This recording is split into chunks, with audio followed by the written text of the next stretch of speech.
में रहना होगा। मेरे दादा हजरत क़िबला रहमतुल्लाहि ताला अलैहि के ज़माने में एक पुरआशूब वाक़या पेश आया।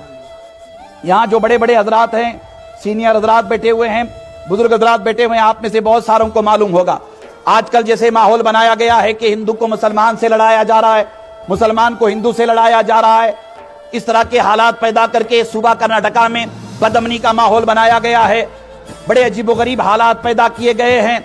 मैं उसकी तफसील में नहीं जाना चाहता हूं, मगर मैं आपको मेरे दादा हजरत क़िबला रहमतुल्लाहि ताला अलैहि सैयदुल उलमा हजरत सैयद शाह मुस्तफ़ा हुसैनी रहमतुल्लाहि ताला अलैहि जो अंजुमन इस्लाम के बानी हैं, सरपरस्त हैं, मैं उनके हवाले से उनके ज़माने का एक वाक़या जो आज से तकरीबन 60-70 साल पहले, तकरीबन 70 ईयर्स पहले यह वाक़या पेश आया था।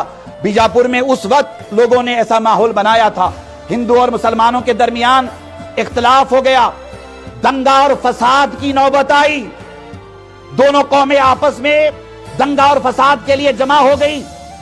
डर था, खौफ था कि खून रेजी होगी, डर था, खौफ था कि दोनों कौमें आपस में लड़ पड़ेंगे, एक तरफ मुसलमान एक तरफ हिंदू। किसी मसले पर मैं उसकी गहराई में नहीं जाना चाहूंगा, एक मसला हो गया था। अल्लाहु अकबर। सब ने मिलकर दादा हजरत क़िबला रहमतुल्लाहि ताला अलैहि के पास अरीजा लेकर के आए। दादा हजरत क़िबला रहमतुल्लाहि ताला अलैहि बाज़ाब्ता तौर पर पूरे मजमे में अपने साथियों के साथ पहुंचे। अल्लाहु अकबर। हजरत हाशिम पीर का करम, हजरत हाशिम पीर की दुआएं और बीजापुर के सारे बुजुर्गों की दुआएं उनके साथ थी। दादा हजरत क़िबला रहमतुल्लाहि अलैहि, लोग तलवारें लाठियां लेकर खड़े थे। मेरे दादा खड़े होकर के उस जमाने में खड़े होकर के फरमाया कि मैं हाशिम पीर के खानदान से आया हूं।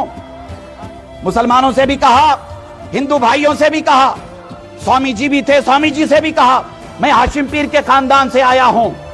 दादा हजरत ने फरमाया कि मेरी एक आंख मुसलमान है तो दूसरी आंख हिंदू है। आप मेरी आंख को, एक आंख को तकलीफ देंगी तो एक आंख मेरी जाया होगी। एक आंख मुसलमान है तो एक आंख हिंदू है। मेरे दादा हजरत का इतना कहना था। अल्लाहु अकबर। इधर से मुसलमानों ने हाथों से लाठियां छोड़ दी, उधर से हिंदुओं ने हाथों में से लाठियां छोड़ दी। मेरे दादा हजरत ने फरमाया कि चलो अब एक दूसरे के साथ गले मिलकर के इख्तिलाफ को खत्म कर दो। हजरात गिरामी, ये इस वक्त मुल्क को ऐसे लोगों की जरूरत है, कर्नाटका को ऐसे लोगों की जरूरत है, हमारे देश को ऐसे लोगों की जरूरत है कि हम आपस में भाईचारे के साथ रहें, मोहब्बत के साथ रहें। देखिए आज